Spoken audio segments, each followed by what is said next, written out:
आज मैं आपको शेयर करी सोयाबीन बड़ी पुलाव। यही रेसिपी झटपट बनी जाए और खाइबा सेतिकी स्वादिया लगुला।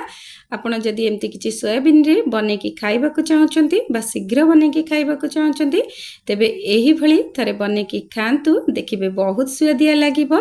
आपण ई रेसिपी सहित खाली सेमती ही खाई परिबे, नाही तो आलू कषा हैला कि आलूदम हैला कि दही सहित देकी ए रेसिपी को खाई परिबे। तो एबे चलंतु देखि नबा आज रेसिपी।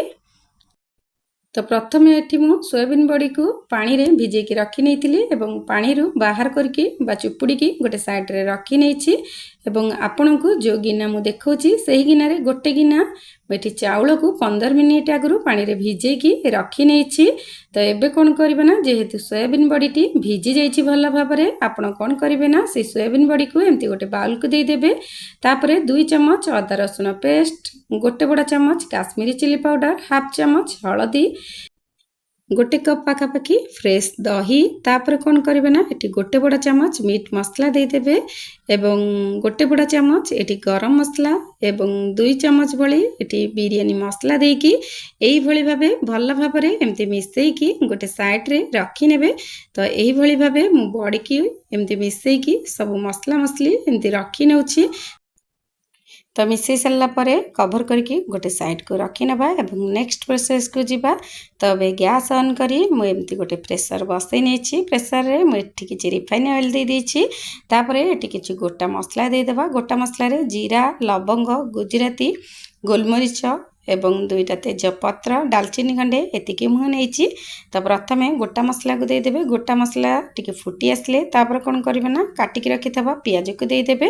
तो ये मु मीडियम साइज रो 2टा पियाज को एमती काटिकी रखी नहीं। तो पियाज को देकी हल्का रे टिके एमती एपट सेपट करि नेबे। पियाज किछि लाल हवा किछि भी दरकार नहीं।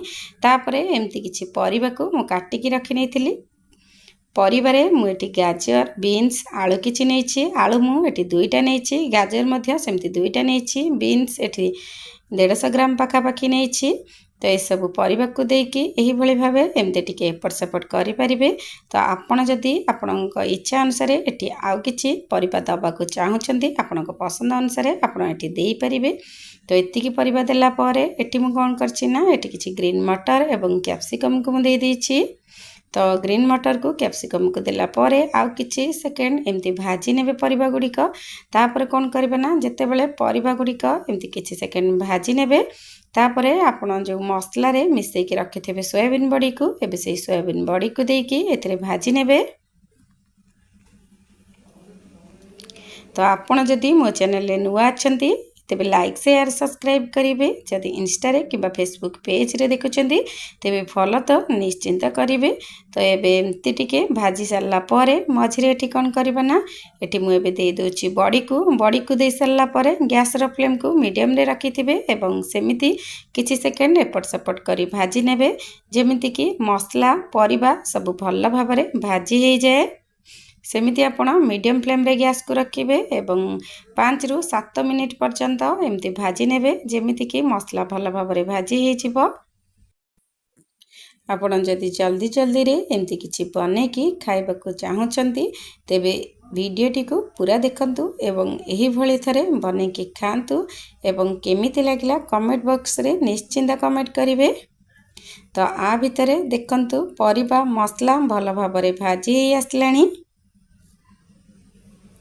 देखंतु आपण देखिकी जानी पारुथिबे। तो एठी परिबा को बेसी सिझेबार नाही काहेकि ना जेहेतु आमे प्रेशर रे बनाउछे पुणी एठी सीटी दबा सेति पई एठी केवल भाजीबार ही आपण को अछि, बिल्कुल सिझेबे नाही। एमती मीडियम फ्लेम रे रखिकी एपट सेपट करी भाजी नेबे। तो आ भितरे भाजी आसलानी। तो एबे कोन करबे ना गैस रो फ्लेम को आपण लो रे रखि नेबे एवं जो चाउल को पानी रे भिजेकी रखिथेबे से चाउल को एबे पानी रे छाणिकी एठी देई देबे। तो चाउल को प्रथमे मु एठी एमती किछि देई दोछि। तो ये चाउल को दे सारा पर आपड़ ये कौन करेंगे ना आपड़ सेमती मेजर करके ये पानी ऐड करेंगे। पानी आपड़ जो गिनारे मेजर करके चाउल नहीं थे से गिनारे मेजर करके ही ये पानी देदेवे। तो ये गोटे गिना चाउल ये 2 गिना आपड़ पानी देदेवे, ताठू अधिक बिल्कुल भी पानी देवे नहीं। तो 2 गिना मुझे पानी दे दूची। तापर कौन करेंगे ना ऊपर एटी किछि धनिया पत्र देदेबा एवं लास्ट रे एटी स्वाद अनुसार लुण देदेबा। तो मुझे धनिया पत्र किछि दे देछि एवं किछि पुदीना पत्र को मध्य दे देछि। तो एमती देला परे लास्ट रे लुण देकी एमती टिके मिसई नेबे मझिरे। तापरे संगे संगे एठी कवर लगई नेबे। तो कवर देकी आपण कोन करिवे ना हाई फ्लेम रे एठी गोटे सीटी दे देबे।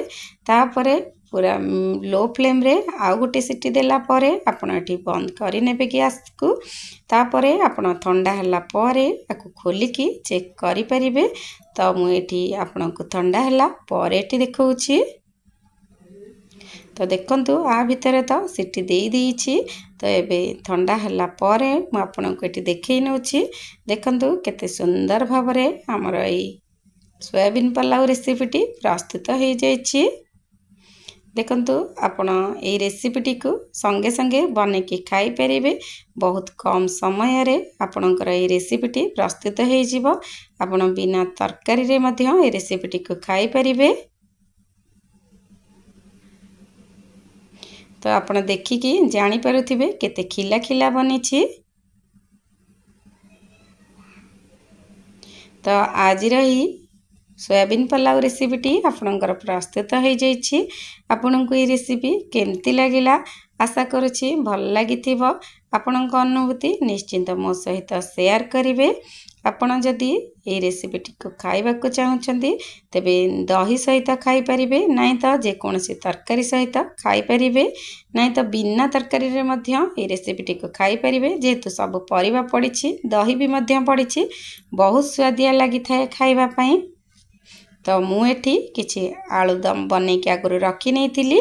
मु ए आलूदम रेसिपीटी आपणक सहित मु शेयर करि नै छि। आपण चाहिले ए आलूदम रेसिपी को जाइकी देखि परिबे मो चैनल रे। तो आलूदम सहित ए रेसिपीटी खाइबा को बहुत बढ़िया लागितिला। आपण निश्चिंत ए रेसिपीटी को घरे बनांतु एवं केमिति लागिला निश्चिंत कमेंट करिवे। तो आज रे रेसिपी आपन को जति भल लागिछि ममता किचन को लाइक शेयर सब्सक्राइब करिवे। मु आपनक पाखकु आ गोटे रेसिपी नै कि आसीबी। से पर्यंत रहिली नमस्कार।